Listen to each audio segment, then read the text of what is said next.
Who wants to say it? I'll say it. Welcome back to All Sorts of Sports. All sorts of sports. Sports in your ass. Didn't you say we're supposed to wait like 30 seconds or something before we curse? Sports in your ass. All right, everybody clicked off. Cool. Now the real ones, the real ones are still here after 10 Nope. No, they're not. No, they're not. I just think the visual of like KDot getting close to the screen and you not being able to see his mouth, and then him saying like sports in your ass, just it could be confusing to some. But I don't know. You know, they might think you have an ass. It's confusing to all, not to some. It's just straight up confusing. All right. They might think you have an ass in front of you because you made a little slurping sound too. I don't know, but I might. That's your business. No. There's been some things that have gone down while I've potted. That's Moving crazy. on. I'll leave it there.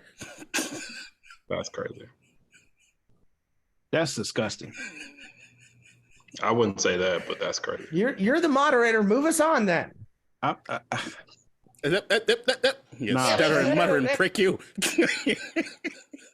He might fold under questioning. I'm sorry. Nah, fuck you. Move on. Right. Good fellas line. So we'll start this off by saying rest in peace to Jim Brown. That's all I got.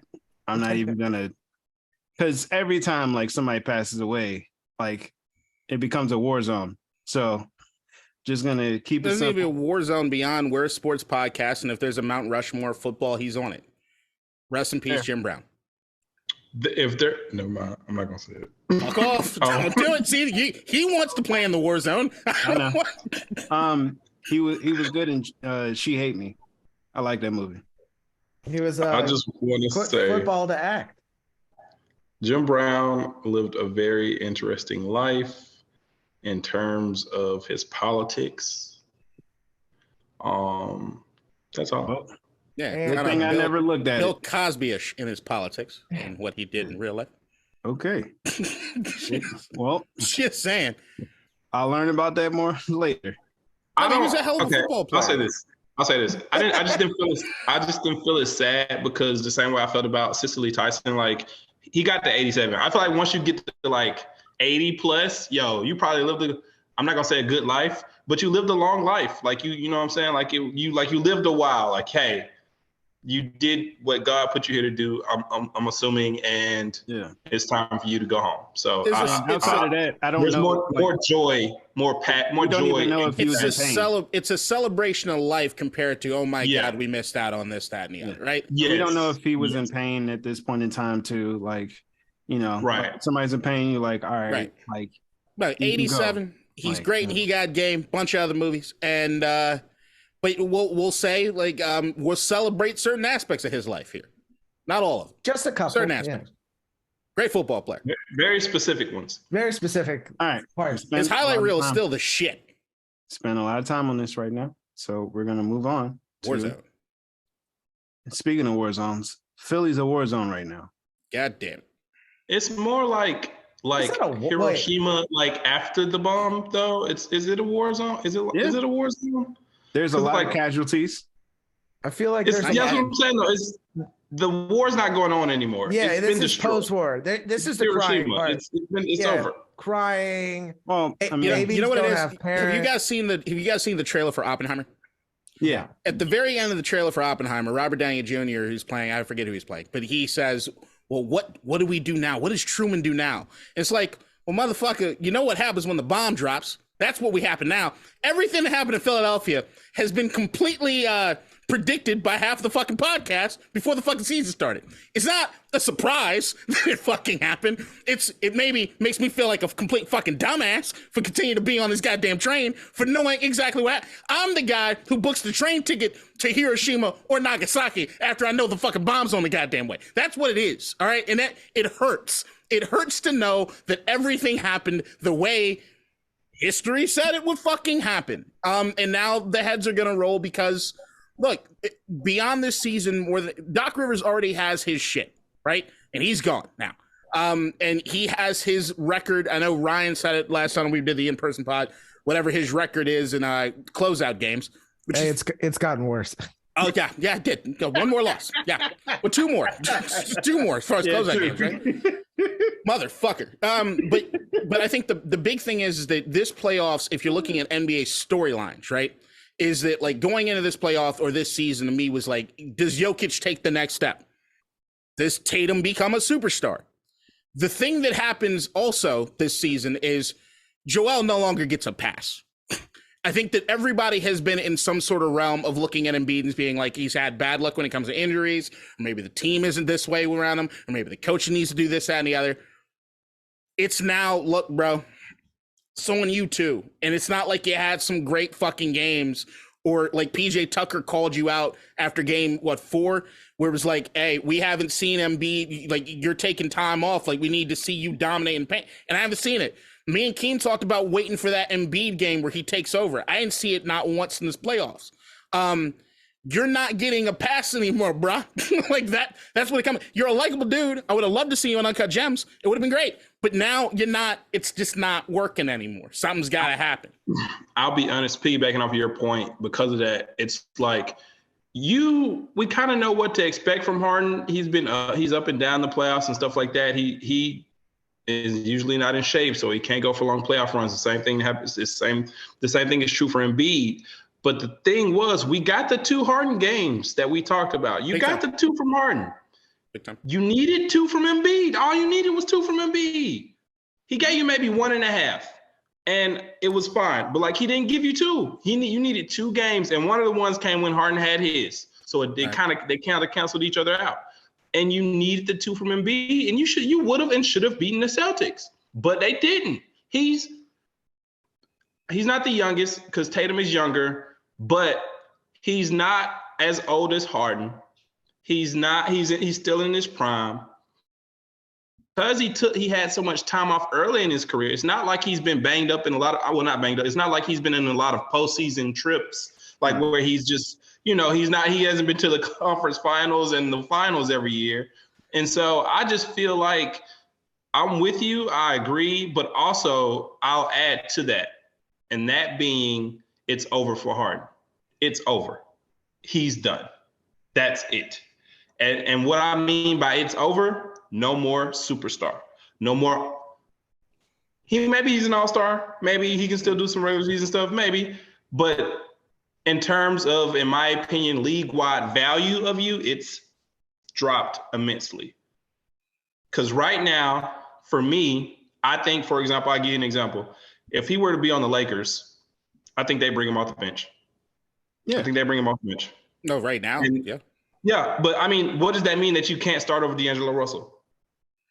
Maybe, and Austin Reeves. I don't think D'Angelo Russell gonna start. I'm just saying, like, I don't think the value is there anymore. And maybe that's hyperbole, but maybe I think his value's dropped. But especially considering how much he gets paid, it's not worth it. Yeah, that's it too. You're not getting another 40, 50, $60 million contract unless it's a desperate franchise, maybe.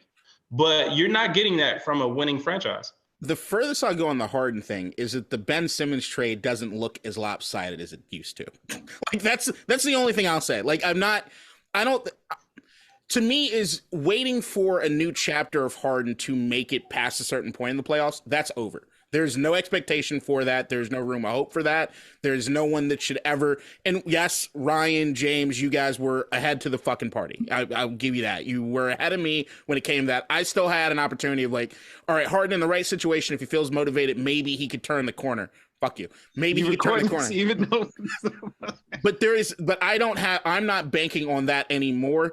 I look at him as like if you're trying to do a rebuild or you're trying to get something, like maybe there's some trade value there and having him on his team, you'll sell some tickets. Because he can still play. Like it's not that he can't play, but because like you said, the 2 playoff games that we got from Harden exceeded my expectations from what it is that I thought we could get from Harden. I thought Harden was supposed to be your number 2, occasionally your number 3 in these playoffs. If you had like Tyrese Tyrese Max, like if he had a good hell of a game, right? So you have that, like but yeah, the Philadelphia thing, it's over. The whole the last decade that we've spent about the Sam Hinkie trust the process thing. Results are in. The process failed. You've had other teams. It did not. Here's where I'm going to say that it's their failure, okay? The failure for the trust the process to me is, do you have a championship behind everything that you did? If there are other teams that did not have to go through anywhere near the amount of pain that they did to get the process done and have gone back to multiple championships compared to Philadelphia that has not made it to a fucking championship, to me, that's a failure. And the fact is that right now, if we're looking at it and this team's about to probably, that's the other thing. It's like, I disagree. Right, it's a failure if they blow it up. No, even not then. Okay, so here's how I look at it, right? I don't know what they get back from it. Your comparison, you said to other teams that have done such and such. The team that I compare them to is Boston. Boston did it the right way. They could have tanked tremendously, but they tried to keep winning, and they did keep winning. They got Tatum, and they got so on and so forth. And Jaylen Brown, they became a great team, competitive team. They went back to the top. They went like from down, we're like an 8 seed, 7 seed to, we're at the middle of the pack to back to we're at the top of the food chain in the Eastern Conference. They don't have a fucking championship. So they didn't succeed in the same way that Philly didn't fail, because they put themselves in position to get to the championship twice. Philly made it. Did they not make it to the Eastern Conference Finals? Was it 2 years ago? Yeah, they made it to the Eastern Conference Finals 2 years ago. There's one difference though. There's one difference that I say, like, I get the Boston comp if we're looking at recent history, but the Boston comp is what they had to do to rebuild after they got their championship. And what it is. No, because that was 8 years later. But that entire process, when they offloaded those guys, those draft picks turn into other players that turn into, there's a through line from that championship to this team right now. If you look at the draft picks, if you look at the trade compensations, if you look at everything, they're still living. It's not the immediate shadow, but there's definitely a through line from when it is they've done that to where it is they are now. Philadelphia has the AI years back in the early 2000s, which it's just AI that never built a team properly. And then after you had the AI years, you had abject fucking failure until you get to the other AI. God, I love that team so fucking much. I was a huge fan. And then Drew Holiday. And then you get into Sam Hinkie. What you get all those top draft lottery picks, right? And then you look what's Markelle Fultz? Where's he now? And right, forgot how to shoot a basketball in Philadelphia. Like, I thought about him the other day. I was like, man, I feel so bad for him. So look, I will say this: the process, still getting paid, though. If they blow this thing up, and depending on what they get back, trade value or anything else, that to me is determining about whether or not the process itself was a failure. But to me, is like, I look at the example of when people talk about tanking on purpose to do X, Y, and Z over a period of time. This to me has been the crowning example of that. There's no greater example of that over a long-term period of trying to lose to win eventually. And if you haven't won eventually, to me, it kind of spits in the face of that process. It's not what San Antonio did, right? Where you one season, fuck it, let's go get the stud, the overall guy that we know is a generational talent thing. That's one way of doing that. That's a simplistic way of making that happen. And they also had luck on their side. But a multi-year tanking effort in order to bring results of a championship that we are now a decade into. But I don't think we just crossed the 10-year mark. That's not what trust the process is to me. Trust the process is, wait, we're going to be bad now, but we're going to be good later. And they were good. They had, and it brings you a top 5 player, potential, arguably, and a top 10 player at one point. Maybe Ben Simmons was probably top 25. That a championship is a failure. That's my benchmark. That's not true though, because a lot of other teams don't have championships. That's my benchmark. Well, because the thing was, hold on, let me talk. Talk for a while. So like, the thing was, should Philly be a middle of the pack team, be a 6 seed every year? The Knicks. Should we be the Knicks and be middle and go crazy because we have Julius Randle and treat him like he's a tier 1 guy, but he's really a tier 3 guy, and like talk about him a lot because, hey, he's good. And we got a guy who's giving us 26 and 10 and we're great again. And we're going to, We won a first round matchup. It's so great. We won a first round matchup. Yay! And then in the second round, you get beat like you're fucking supposed to get beat, and you just be that forever. The Knicks are the perfect example. So either you be like that where you don't legitimately have a chance. You only look like you have a chance to desperate Knicks fans. To the 76ers, you had a chance. That's what you're supposed to play. That's what the process is supposed to deliver to you. A chance to be in contention. Because you played to win the game. They didn't win it. They didn't even get to a finals. They failed. They failed miserably. If you do it differently, hey, maybe you pick Tatum instead of Fultz. Maybe you're a championship contender. And then do we say the process succeeded? Then we do. But that means that the actual process was right. They just fucked up on a pick. And we all know the draft is a crapshoot. Well, no, there's that. So that I think. All right, so not to conflate everything, and I don't want to go too far on this because I got an entire thing about NBA and who has a shot at a championship any year. But the general idea to me when it comes to this guy is that I am a firm believer in tanking doesn't work overall. I don't agree with it as a method for long-term success at all. So I guess there is a part of me that's using this as a prime example because there's been no bigger story of doing it than this one. I don't agree with it as a process. I think there are other ways to skin a cat. There are better ways to go get a championship than trying to get the number one overall pick every fucking year. That's me. That's my thought process. So I like the Celtics. I agree with you. Right. So if I'm looking at that, this is where so maybe I'm being hyperbolic if I say it's a pure blown failure. It feels that way because of the fact that you compare them to the Knicks. You got two max level players that at any given point in time in the league have been top 3 to top 5 guys, and they couldn't bring it together. With a guy in Doc Rivers who won a championship in Boston and was supposed to take you to the promised land, and he couldn't do it. And like, I look at this and I say that like, there's a ton of slow, bad decisions or missteps with this that have led to where they are, where if they didn't necessarily trust the process and did something different, it looks completely different. So like there's to me, it's just, I think because everybody knows I've picked the Sixers how many years in this fucking ever since we've done this podcast, I've picked the Sixers to win a championship. How's it going? Told you every time. Yeah. And I can't pick them next year because I don't know what the fucking team's gonna look like. You will though. You'll find. I'll find a way. My one quick thing about that too also is Sam Hinkie didn't get the chance to finish. He didn't get the chance to finish. Agreed. He's gone. Agreed. And so for that, like we talk about GM decisions, right? Let's just say the drafts play out the way it does. You still ended up with, at one point, you had Ben Simmons, Tobias Harris, Jimmy Butler, and Embiid. Ideally, if you do the right thing in that time and you get rid of Tobias Harris and you keep Jimmy Butler, we may be having a very different conversation now.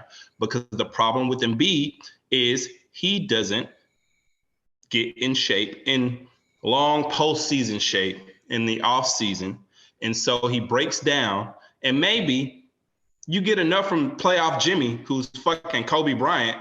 You get enough from playoff Jimmy to. They have a championship already. If Butler's. I'm not even gonna say a championship, but they have a championship. I think so. I think so, but they would have been to at least the finals appearance. But at least one, probably two. Do y'all remember the Ben Simmons or Embiid debate? Like, yes. I know that I follow Philadelphia sports, like, because I'm so close, but there was a legitimate conversation that was happening about, we knew that they couldn't coexist.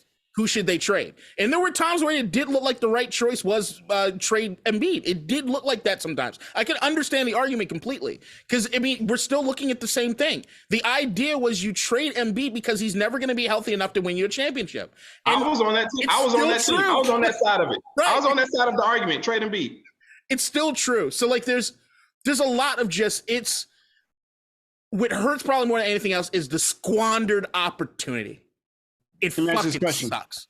If you're the Sixers, would you call the Spurs and say, hey, Embiid for the first overall pick? They don't take that. Ever to make it work? Not a fucking chance in hell. If I was the Sixers, I call them and say, do you want Embiid and Harden? I can get them to do a max, and I can also get you Tyrese Maxey if you want. Give the whole fucking team for I give you the whole fucking team for Wemby. But there's no chance. San Antonio has a San Antonio has a secretly little good squad down there. How good do you think he will be? Wemby? Yeah. If he gets his weight up, he's a can't miss prospect. But what if he? I think he's already a canvas prospect. I think his weight determines if he's Kevin Durant or if he's Giannis. And but Giannis by looked that, the exact same way when he came into the league. Giannis was skinny. That's what I'm saying. Right. He was so skinny and little. He was skinny, so skinny, so little. Yeah, but he's much bigger than Durant. Yes, but I don't mean like. I mean by way less. What I mean is kind of like KD gets injured a lot and often. That's all. Like Giannis doesn't get injured as much. He has a better body. That's what I mean. But we can recognize KD's greatness. He's built like Chet Holmgren. That's what I was about to say. I was like, isn't his body type more like Chet? Yeah, but Chet is already put on like 30 pounds because he has a professional team telling him how to put on weight. Wemby's over there in the Mets 92. Shout out Mets. I'm so excited for Chet. Yeah. I'm so excited. Oh, he's in a ball. I hope so, man. It's gonna be fun to watch the ball. But that is another team that like as y'all were talking about the quote unquote process. I was like, you can look at the Thunder. You know, they got first round picks. Yeah, but they keep They didn't do a damn thing with it. They didn't do a damn thing with it. I like them. I think they're going to get better as time goes on. But you know who's going to get worse? You know who's going to get worse as time goes on? You don't like Shea? Yeah, I was like, they got Shea. No. Chet, okay. But Chet I like Shea. I like Josh more than I like Shea, and I love Chet. Here's the thing: we're not just talking about 3 picks. We're talking about the length of time, like because they started around the same. No, let me see. Yeah, slow after. Well, it was like 2-3 years after. It was like 2-3 years after. So ideally, this next season or 2 is when you're supposed to see the results of that.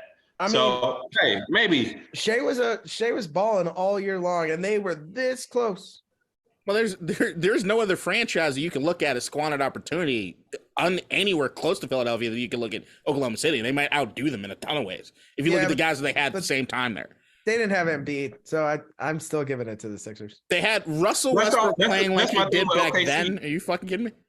OKC doesn't have an Embiid or even what we thought Ben Simmons was then. Like SGA is great. Don't get me wrong. Like SGA had a great season. And this, I hope it wasn't a one-off, but that's what I feel like it was.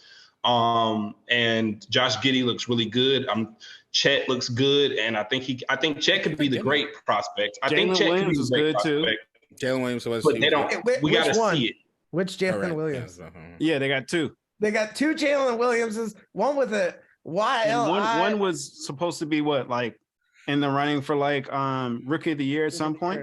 Yeah. He's good. He's good. I like OKC. But I'm not going to say that they're like a bust compared to Philly. No. I'm talking about no. I'm saying when I was talking about that, I was saying historically. I'm talking about when they had KD, Russ, Paul George, James Harden. Yeah. Well, not Paul George, but back then, that's what I'm saying as far as squandered opportunity. I got you. Like you had 3 Hall of Famers together on a squad. You didn't do anything. You didn't do it. Like that to me is squandered opportunity. Yeah, I get it. It would have never worked. It wouldn't have worked. KD was not going to stay there. It wasn't going to happen. But it's not like they didn't make the playoffs or anything like that. No, they were contenders. But it's the same thing about Philadelphia, right? Is like if you look at it's the same way in football, right? I look at the Green Bay Packers as overall a failure.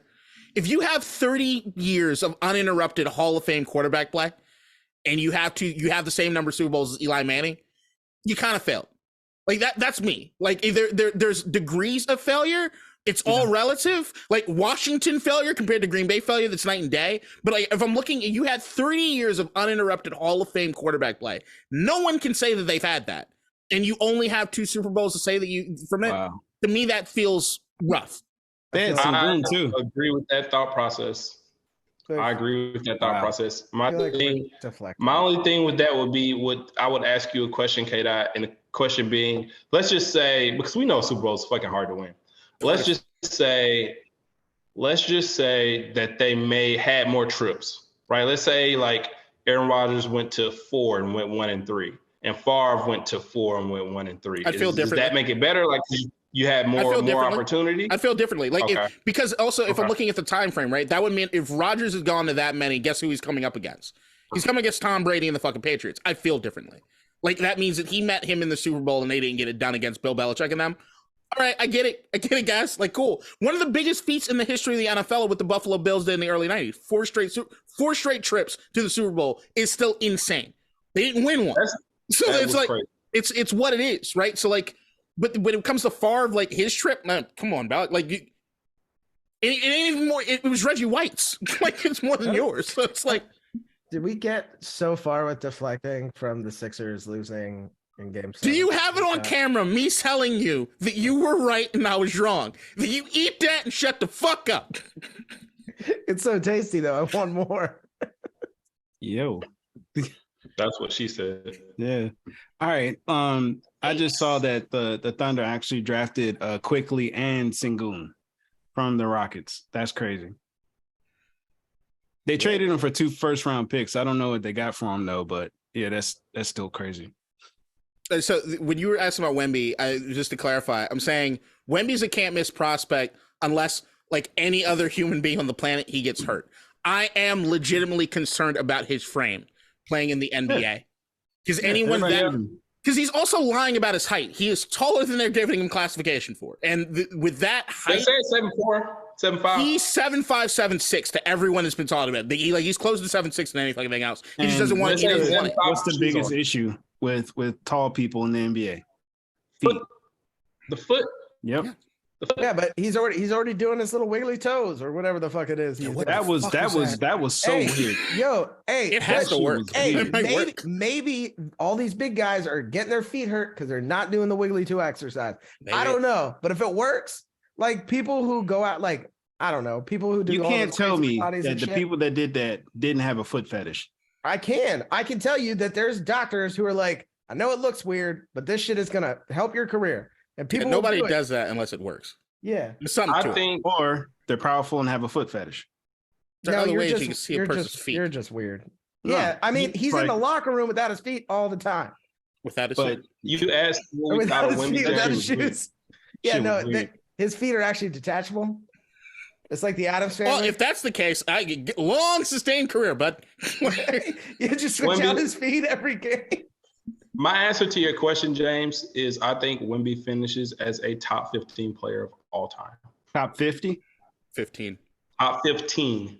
Yeah, I mean, if he has longevity, can shoot like he does, and can literally get to the I was going to say top 10, but I'm being nice. That's kind of crazy. I mean, it's not. No, it's not. It kind of is. No, it's not. No, like if you're grading a prospect, he grades higher, in my opinion, than LeBron. That's bullshit. But here's the only part I'll say. You think it's bullshit? It's not. Here's why I say this. He's a freak. Guys, just listen.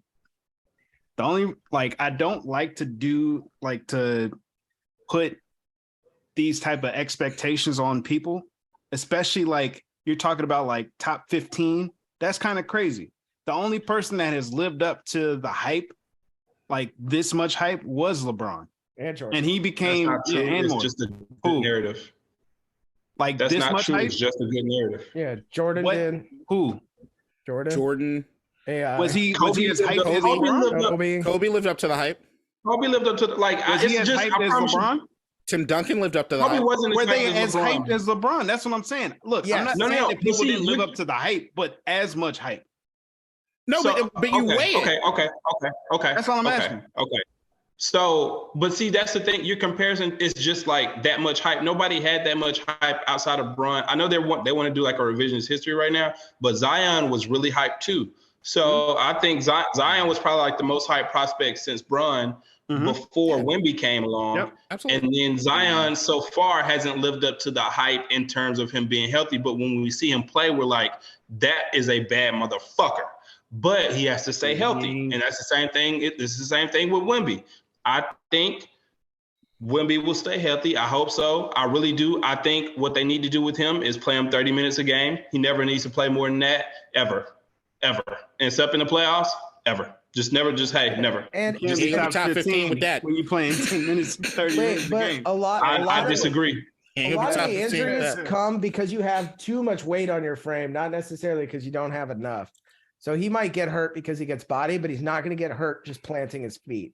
Which is going to be big, because you see Shaq, you see Zion, you see any of these big centers. Who's the other one who I'm missing? Yao Ming. No, who was a heavy center. Not Perkins. Yao Ming wasn't skinny. Yao Ming was like He was lanky. He was lanky. Yeah. He was He like weighed a lot, like, and he got hurt because like rice Big, fat. they all weigh a lot because they're big. Kwame Brown. and they hurt with their fucking feet. They all got hurt. All right. Yeah, I mean, no, but like he's already him and his team are already considering that. Kendrick Perkins. Kendrick Perkins. What's that Portland dude? Huh? Portland. LaMarcus Aldridge? Are you talking Brandon? to me? Not You Brandon. said what they do in the draft, or Greg what Oden. are you asking? Greg Oden. Greg Oden. He's Greg talking Oden. about like the Portland guy that got hurt. Yeah. Oh, Oden's yeah. career is He still always- one of the he- ones it's still, I want to cry when I think about Greg What's Oden. the dude that got I drafted don't. by the Cavs? Number one he was from Canada. Andrew Bennett. Wiggins? Bennett. Oh, Anthony Bennett. I never believed the hype on that one. Then he go number one. That was a shit draft. That was Victor crazy. Oladipo Yeah, should win just number one. because, dude, And even there he have been hasn't lived up to the lots of hype. drafts that are I mean, not lived up to the hype, but even he's Number had one. injury problems. I mean, I don't care. I'll just get his cards and move on. But I think James, the thing that I'm talking about, at least when it comes to grading prospects, right? Mhm. There's hype and there's grading what you can do on the court compared to what it translates on an NBA court. I'm saying I've never graded a guy as high as Webber. I mean, all right. Like That's that's correct. I mean, my. but It's not about the I hype wasn't machine, grading right? people like when LeBron was around anyway. So yeah. But I mean, but we That's all cool. remember. Like I remember being in fucking middle school and running home to go see him fucking play on ESPN because it was a huge fucking deal. They were showing the high school games of his on ESPN. It was a major fucking deal. And like, the thing with Zion was that like we knew Zion from years ago. Like, Yes. like the Zion thing was like We've known Zion since middle school. right? because he was dunking. Right. So there was like, but if I'm grading Zion as a prospect coming out of college, I don't grade him anywhere near as Wembanyama. Like the hype machine was there, but I don't grade him that way. Like it's just Wembanyama doesn't have really a fault in his game. until Like, he gets hurt week one. And what I'm seeing with Jokic right now is completely destroying my brain. What was the kid that went to Memphis?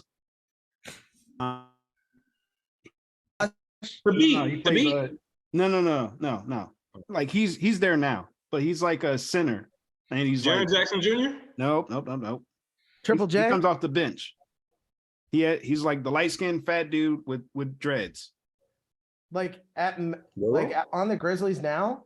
Yeah, and he was like playing between the Grizzlies and the G League. He got drafted by the Grizzlies? Yes, Lofton. yes, I think that's him. You saw when he played Wembanyama? Oh, Man, fat that boy. was one goddamn clip, dude. Get out I know, of here. but that's the one that they're like the people that are like, let's hate on until he Wembanyama, takes so let's- one yeah. step from the 3-pointer and is dunking. Hmm? You know Yeah, who can double. guard? You know who can guard that? Correct. All right, Good moving answer. on. But yeah, we'll see. Yeah, what Lofton's the happens. weirdest looking NBA player. They might have to No. start playing two centers. I know. I think it's weird. No, But we were- Bane is the weirdest. No, We Bane's talked weird. about I know Harden. Bane's weird. But like We talked about Lofton looks Harden. like Yeah, 6'7", move on. 276. You I Chuck? know. You Chuck?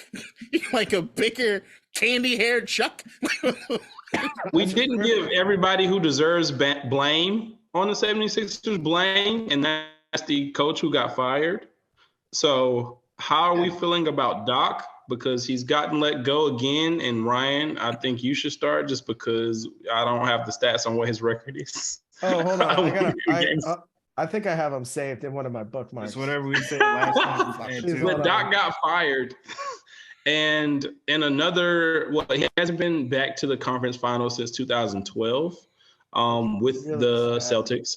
And he's had, I think we can all agree, he's had some good teams, some really good teams that maybe should have made a trip or two, but they didn't. So, but go ahead, Ryan.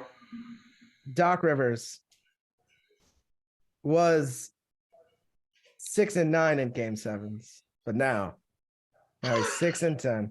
The closeout He's- game is the better stat though. Mhm. He's 17. The closeout 32. game is Oh, crazy. He's 17 and 32. 32. I have 17 and 33. Oh, now. it is 33 because of game 6 and game 7. Yep. Motherfucker. And he had Oh. he had the record for the most Game 7 losses in history, and now he's just pulling away. 5 more than any other coach in the history of the NBA. And what does that tell you? I'll tell you what it tells me. It tells me that you get Doc Rivers to coach a team all the way up until the playoffs, and you fire him as soon as you get it. And you get another coach to step up and carry your team to the promised land, and then you rehire him as soon as the season's over. I mean, when you think about it, he'll still get a ring. Hey, yeah. I mean, people get rings that go to teams that get hurt and don't play a single second for them, you know? And look, hey, sometimes you need to know what your strengths and weaknesses are. And his weakness is being great in the playoffs. I'm sorry. It's, look, he's still going to be a coach somewhere. And that's the thing. Like, there are so many, there are teams that are not playoff teams that he could probably mold into a first round playoff loss team. Oh, the Wizards. Nope. I don't want him anywhere near the Wizards. But I mean, why not? You get to a Game 7. I don't want that because you're in the playoffs though. Nope, don't want that. I don't want. You don't want to be in the playoffs. I would rather not be in the playoffs than knowing I'm going to lose Game 7. I just can't do it. It's just he's cursed. It's not. Look, man. I think that people are being a little disrespectful for Doc Rivers, and I get it because I mean, the resume speaks for itself. Nah, he deserves the smoke. I'll say this though. There are 2 coaches that got fired this offseason, or the season still happening, so it's not offseason. 2 coaches just got fired. It's their offseason. They're off. Yeah, 100%. Doc Rivers and Mike Budenholzer deserve one thing above all else as far as blame. Firing. They are stubborn as fuck. As far as what they do with rotations, as far as what they do as far as throwing it, they are stubborn as fuck. That being said, there is something that Doc Rivers does do extremely well that he doesn't get enough credit for, which is that he can manage veteran players really fucking well. And the thing is that, like, without creating crazy situations with getting guys to play, he does a really good job. The only thing that he lacks any ability to do is to light a fire under anyone's ass. He tries to make the veterans go do that. And I thought that Embiid was supposed to be that guy. Because where did Doc Rivers have his most success? Boston. He needs a KG type. He needs someone to be. Embiid is not KG. He's not that guy. There are moments where you thought Embiid was kind of had that. I think Keem, you say you don't like when people refer to like the dog in him, but like there is this element of Embiid doesn't have the dog in him. When PJ Tucker was calling him out, that didn't get enough play. I think because people were still protecting Embiid.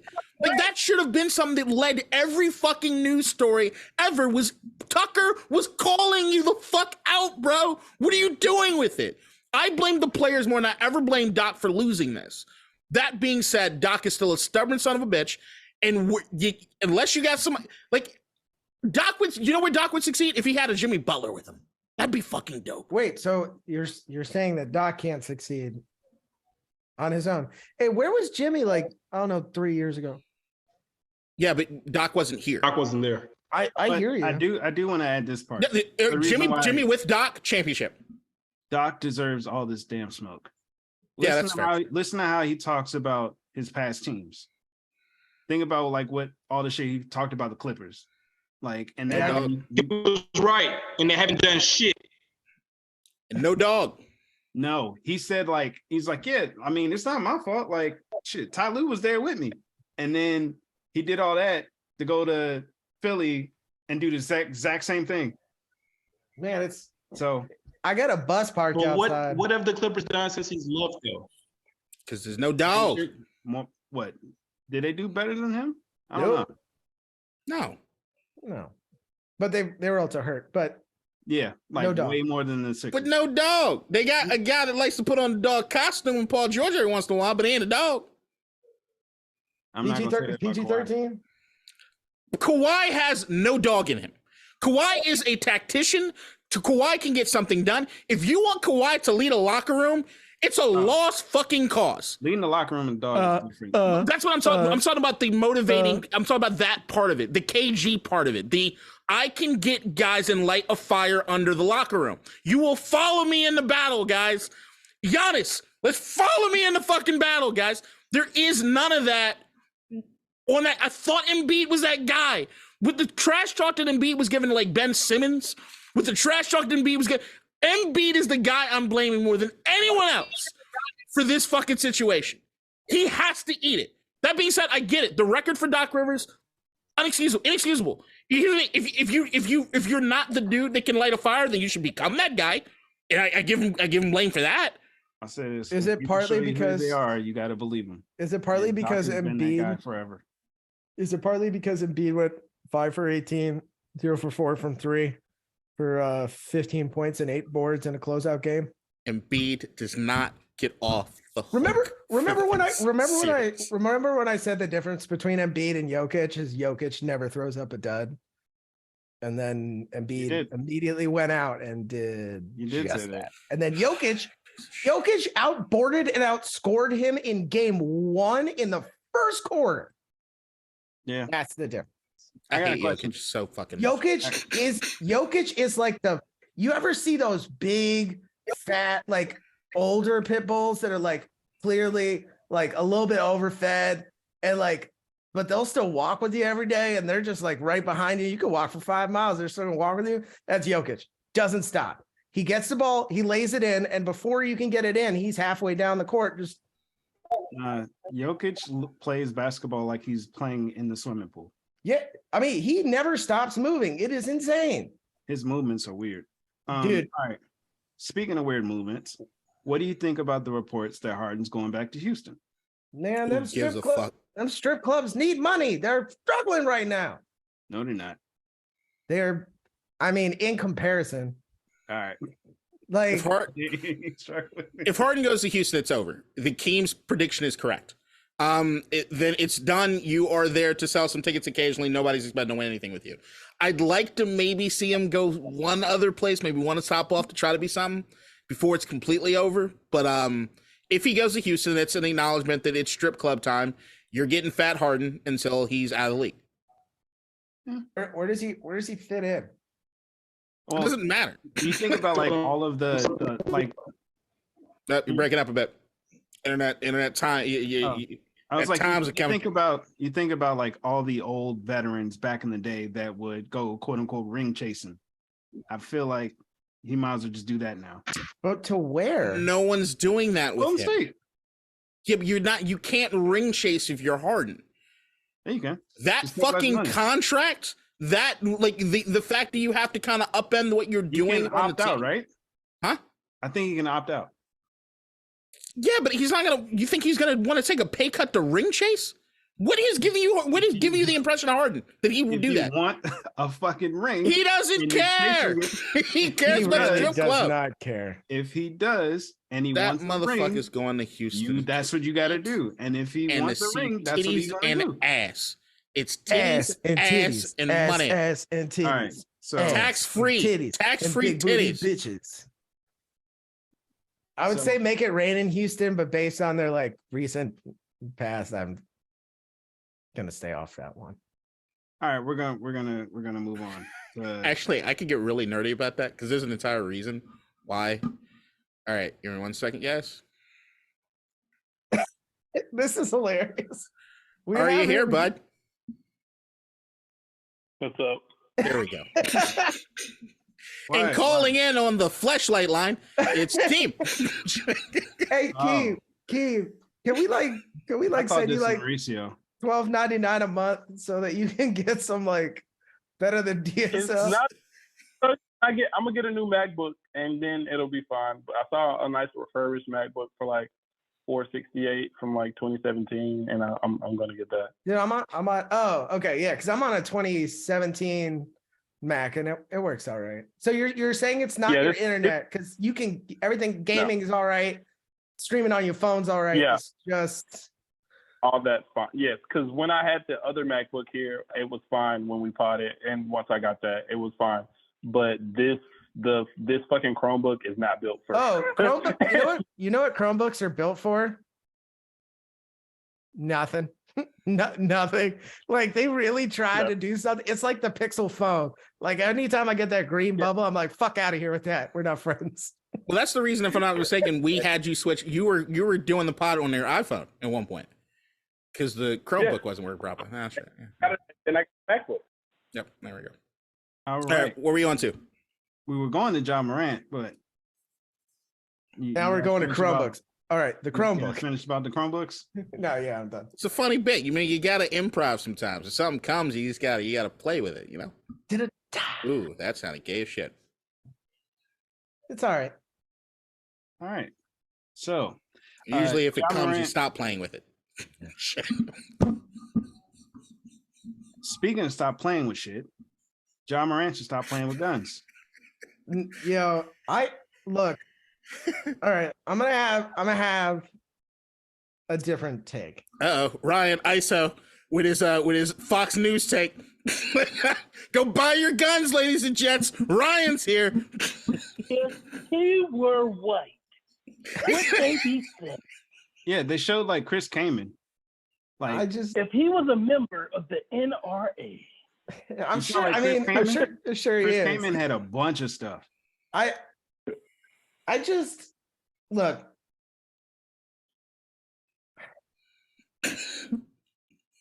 Come on. An audio adventure.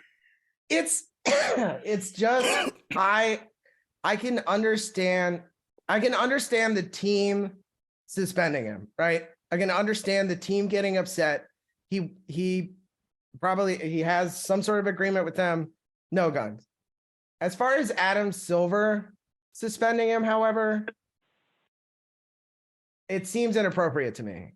I think that the team should deal with it internally as much as they want, and do whatever they think is necessary. But I don't know why Adam Silver or the league is getting involved, because he's not doing anything that's illegal. He's doing things that are detrimental, perhaps to his team.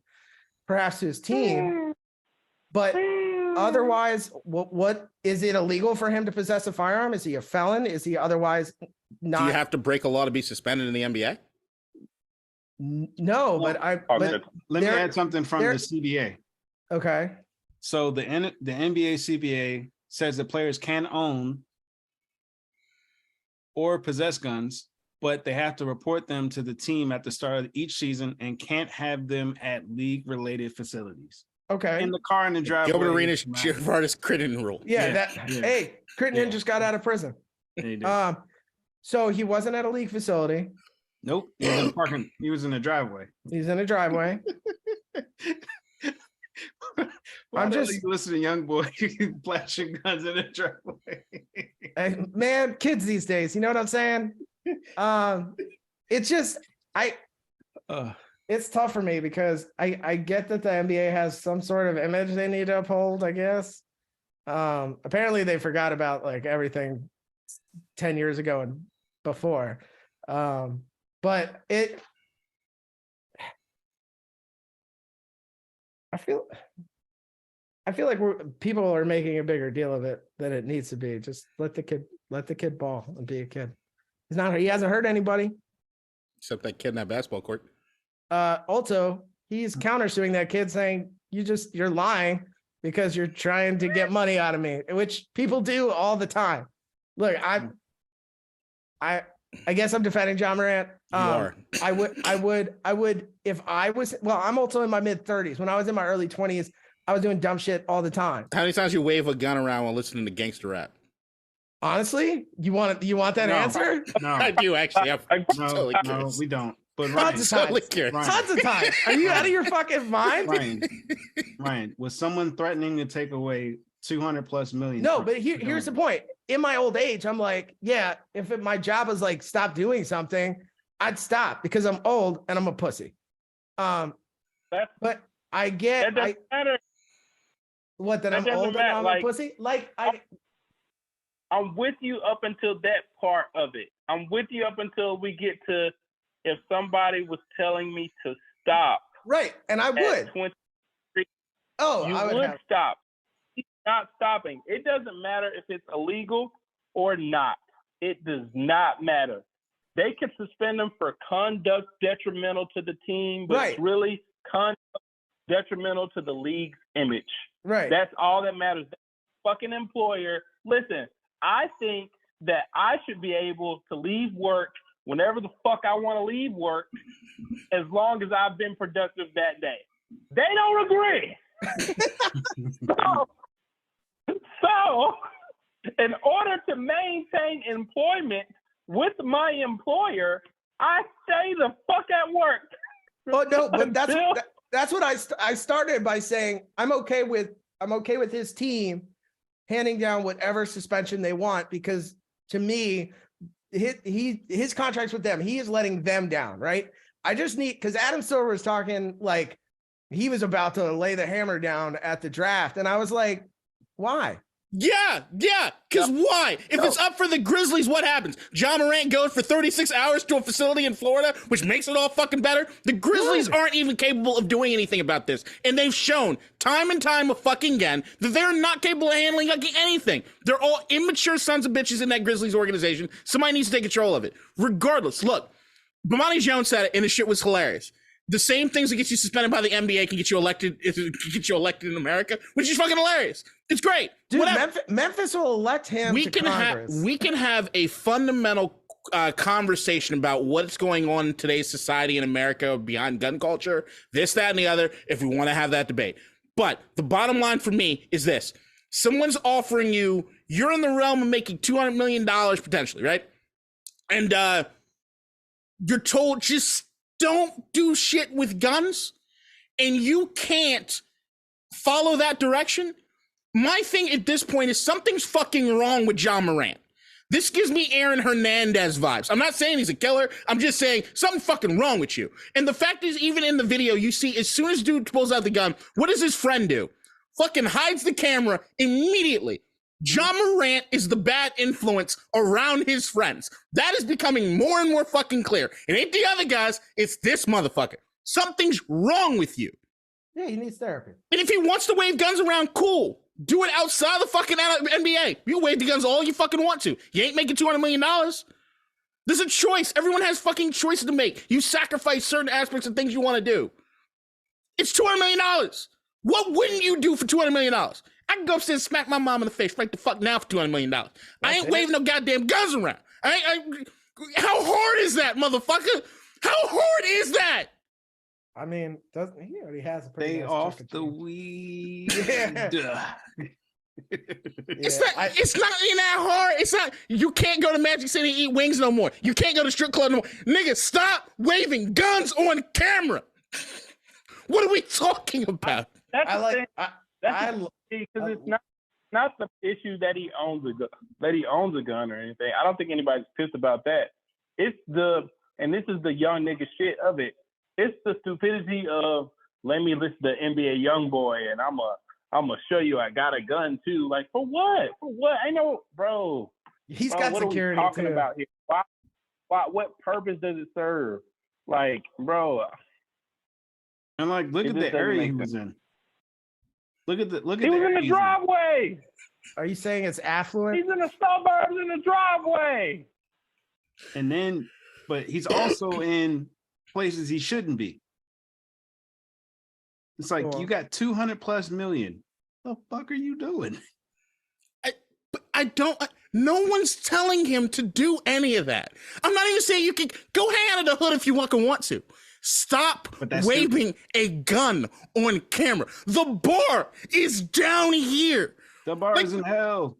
What the fuck is wrong with you? They're like, dude, when have you been in life that it's been a necessity for you to wave a gun on camera? When have you ever had to do that?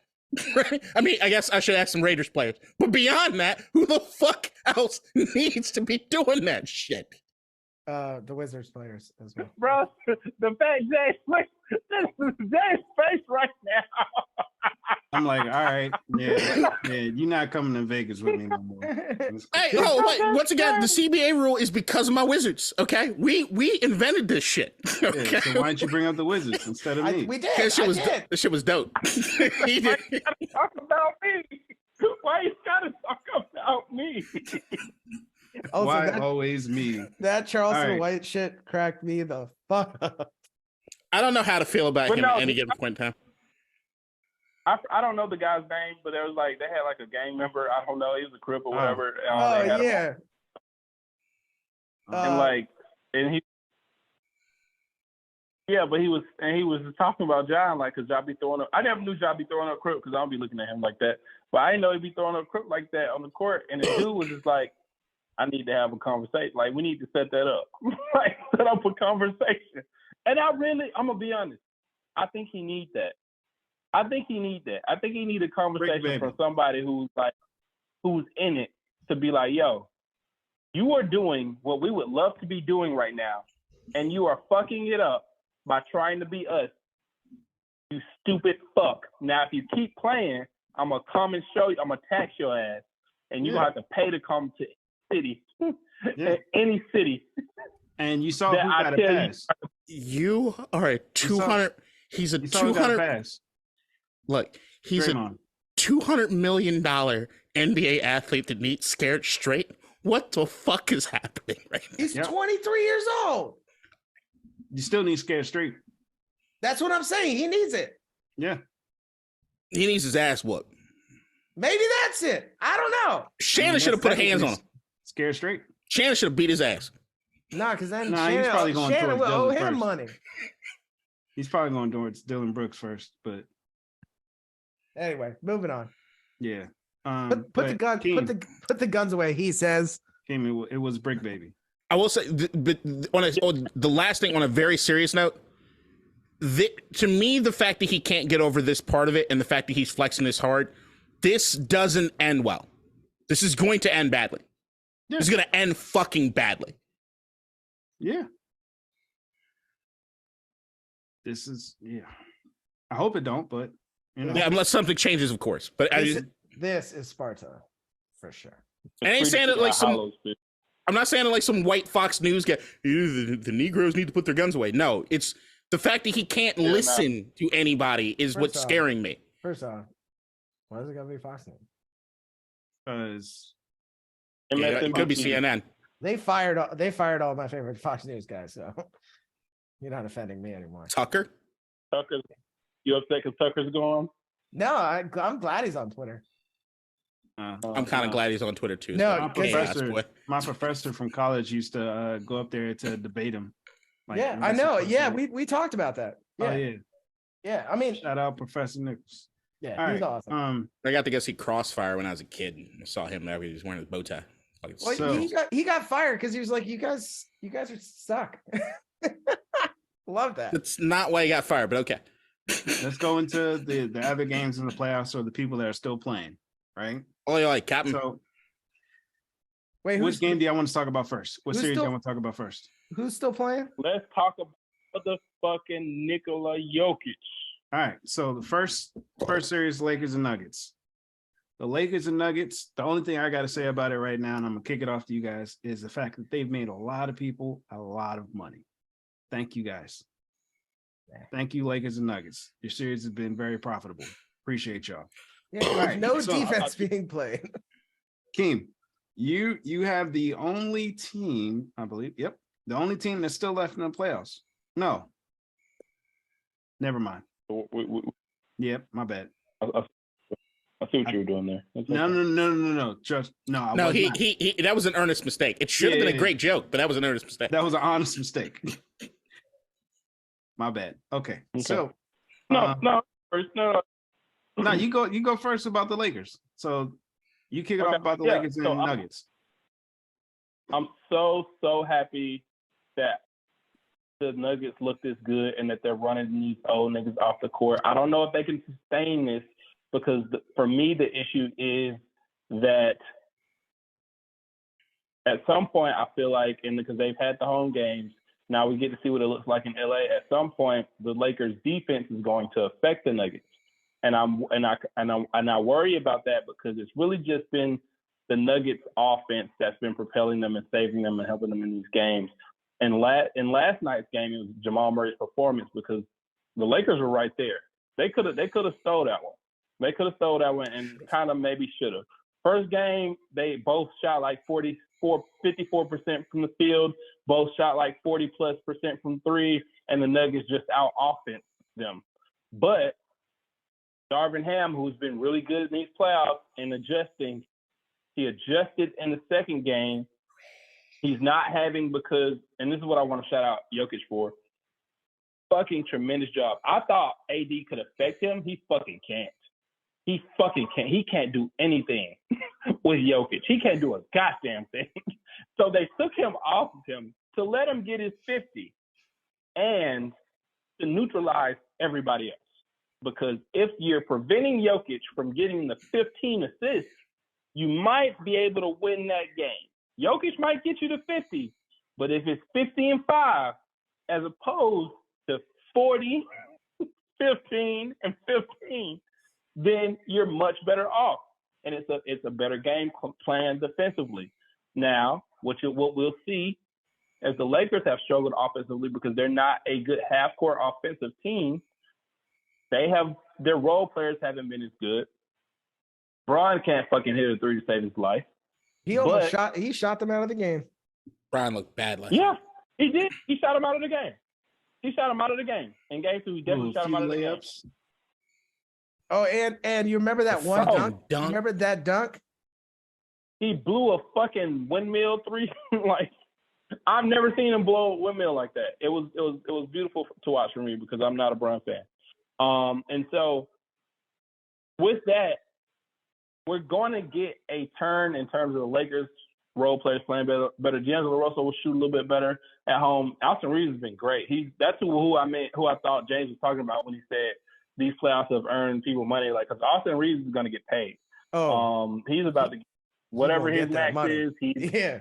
I think his max is 4 years, $97 million, I think, and he's going to get it. And so he's made him money. Austin Reeves has been great. And Jamal Murray had his game. Jokic was good. The thing for me, the matchup tell is the Aaron Gordon playing in lineups with Jokic and stuff and them not guarding him. They got to play Aaron Gordon off the court, but it too replaces him in what you do in that time.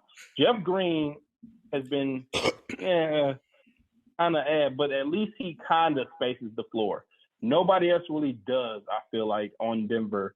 And so that's where they're going to struggle. And that's kind of going to be the tell for me in terms of, obviously, I think, the Jokic AD matchup is fun to watch and stuff. I think Bron will rebound. I expect Jamal Murray to have maybe one more, like, I'm going lights out game. He stepped it up in the playoffs before, and this time it's more legit because it's not the bubble. He's averaging 27 points per game, playing out of his fucking mind. If he can keep that consistently, we'll see. Maybe Nuggets can still pull it. Also, I saw Draymond. Like Draymond does, he does his pod like after every game and all that stuff. He talked about Aaron Gordon and the Lakers having to play him off the floor because he can't hit the corner three. He can't shoot, really, right? They were like, yeah. So, and he told what the adjustment would be, and the next game, that's exactly what happened, which is kind of sick to see. He said, yeah, they're going to put Jeff Green in there because he can hit the corner three. Like, they took 80 off Jokic and put Rui Hachimura there. You remember that? And it's like, all right. And Rui had a fucking game too. Rui's the guy. They allowed him to roam, like they allowed AD to roam and all that stuff, but they had to put Jeff Green in the corner. So now AD couldn't like blitz Jokic the way he did before. The way he wants to. Yeah. But I mean, here's the problem. Denver has too many pieces. That is the problem. Yeah. That is the problem. Way too many. You can scheme up ways to get closer. And don't get me wrong, the Lakers are going to get a game, maybe two.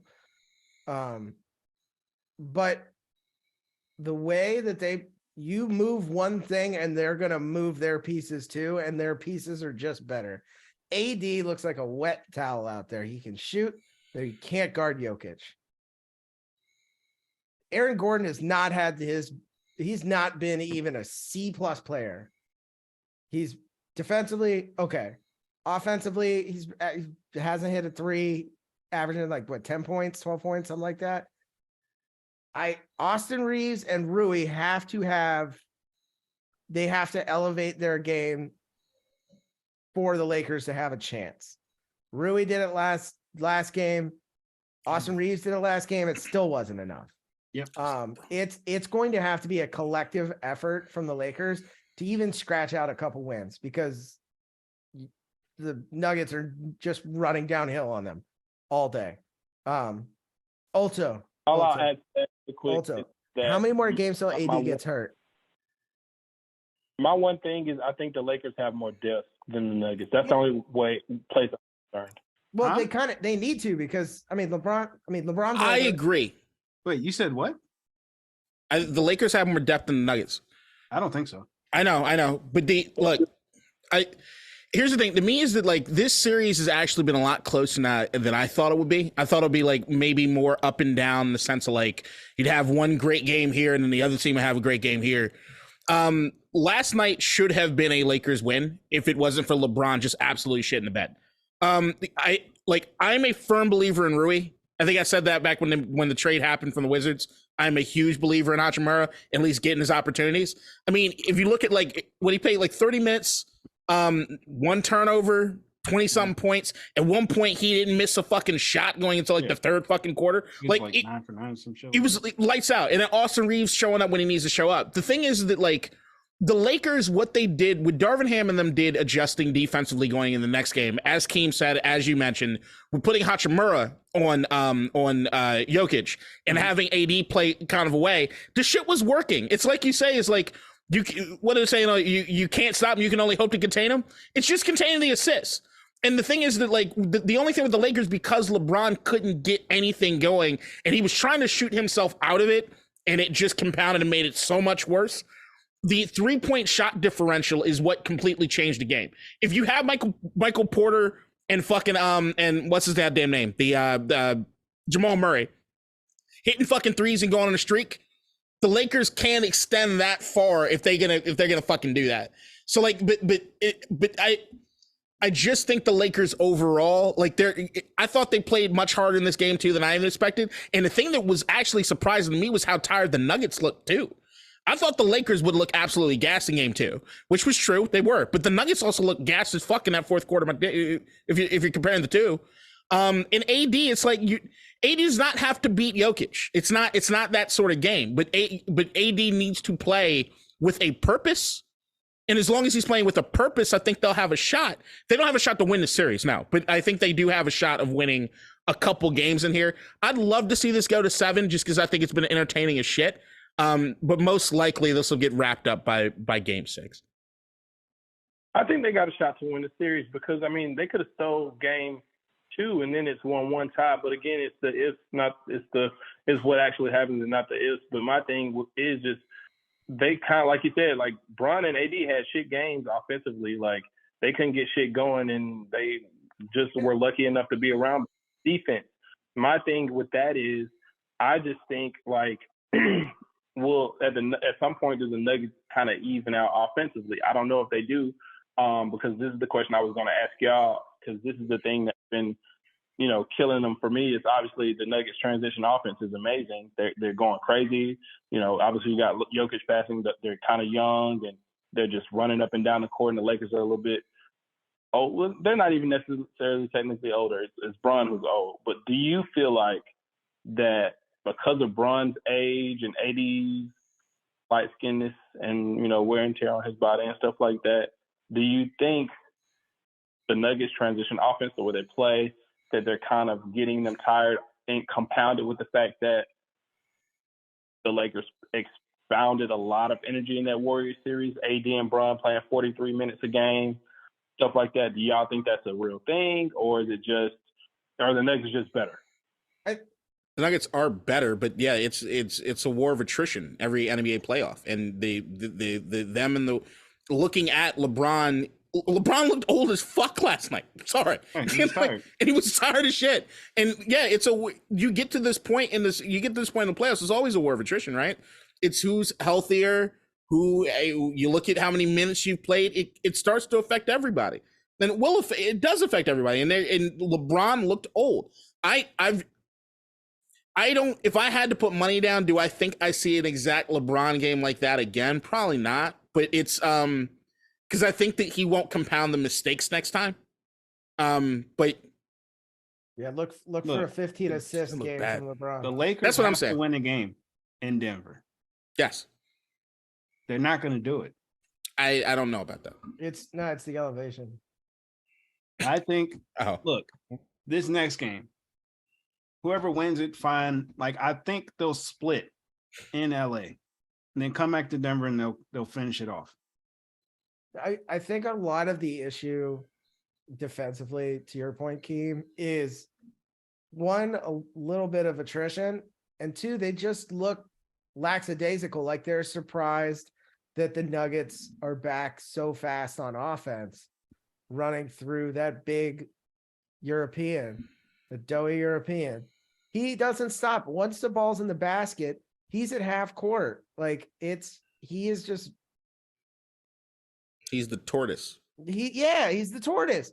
And a lot of it is just lackadaisical defense. Like AD standing there and Jokic does his little like pirouette like he's been doing ballet for 20 years, and the ball's in the hoop, or he's dishing it out and nobody's covering Murray. It just and then when they do start playing significant defense and are playing hard, Jokic is burying 38-foot threes in AD's face. It's just I don't know if they can keep the pace up. They probably will from one game, but I will not be surprised to see a LeBron James 15 points off,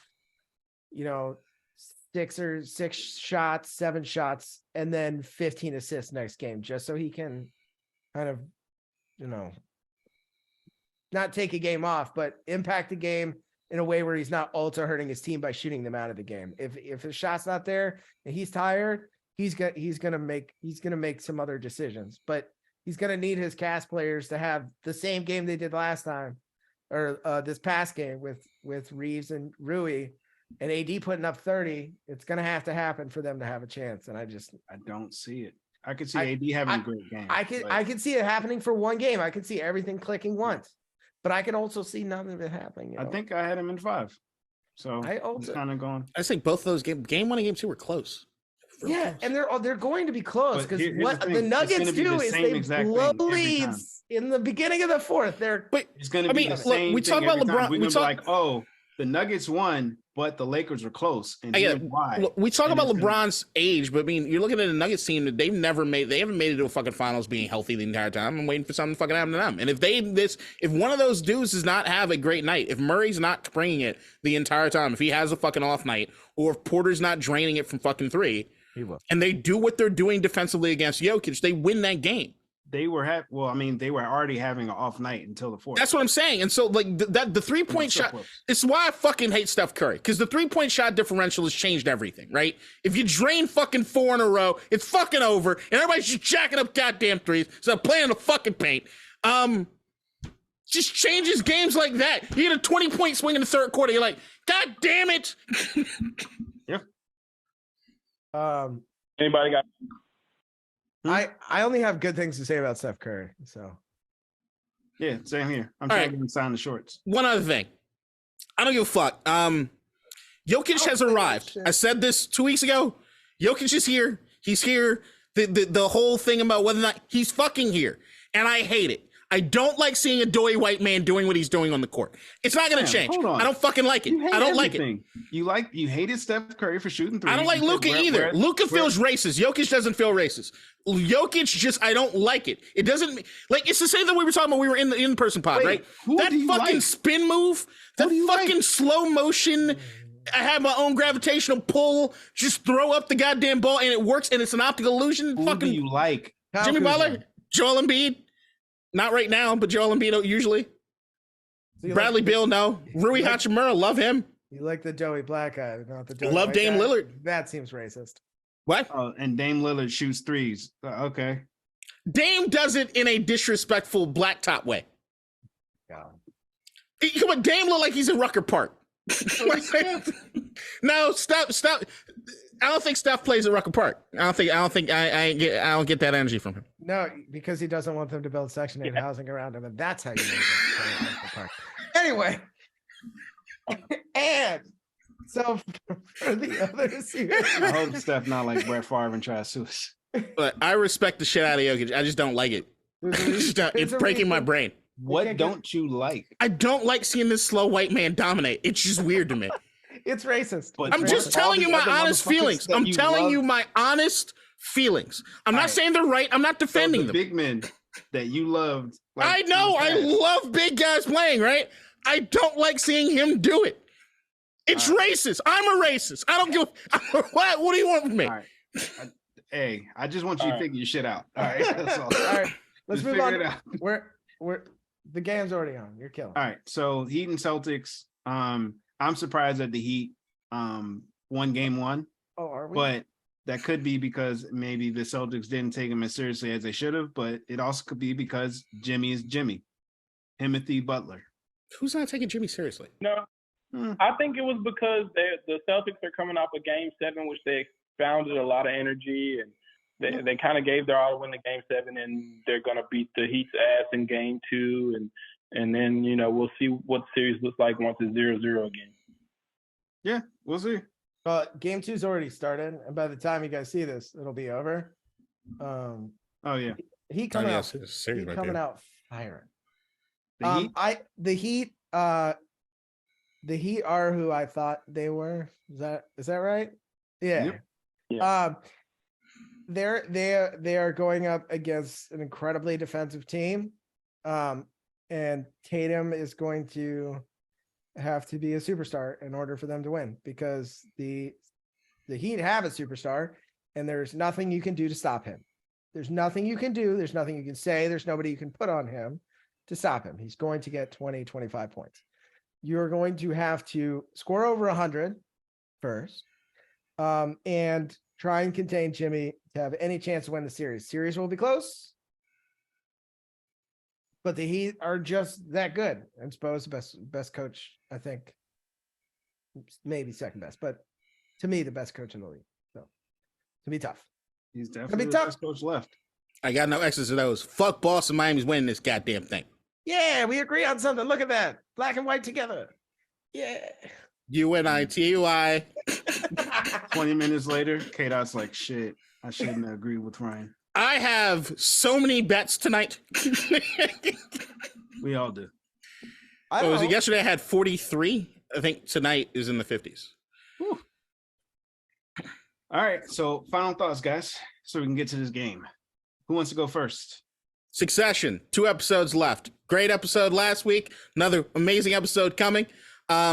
Look, since 2016, it has been extremely difficult to satirize politics. And I think Succession did the best job I've seen, absolutely post-Trump as far as satire. And it was a master class on the how broken our system is, with still making me laugh. And this show is absolutely top 3. It is creeping in on The Sopranos. I don't think it'll get there, but it's creeping. That would be okay. Sopranos has bad episodes. Succession doesn't. Who's next? Way better than Sopranos. Have you watched The Sopranos already? I've watched enough of it. I watched.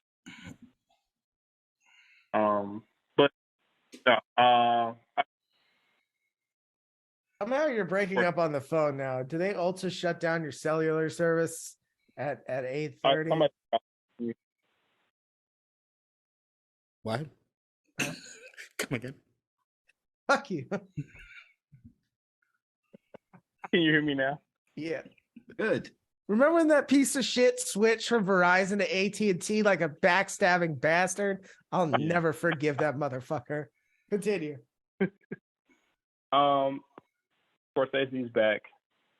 Now, I am very critical of Martin because he's critical of superhero films, and I think he takes it too far, but I know it's just because he's old and tired.